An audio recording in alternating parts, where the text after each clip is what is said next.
How to speed up Face ID on any iPhone. To get started, first of all go ahead and open up the Settings application on your iPhone. Once you're here, scroll down to find and tap on General. Inside the General settings, tap on Software Update. You can see your iPhone is up to date. Next, go back to Settings and tap on Display and Brightness. Scroll down and turn off the toggle for Raise to Wake.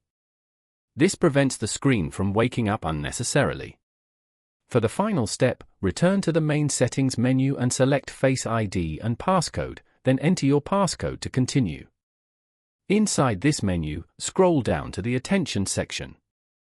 Turn off the toggle next to Require Attention for Face ID. A pop-up will appear asking for confirmation. Here, tap on OK and disable the feature. The toggle will now be turned off, confirming the change. Following these steps, you can easily speed up Face ID on any iPhone.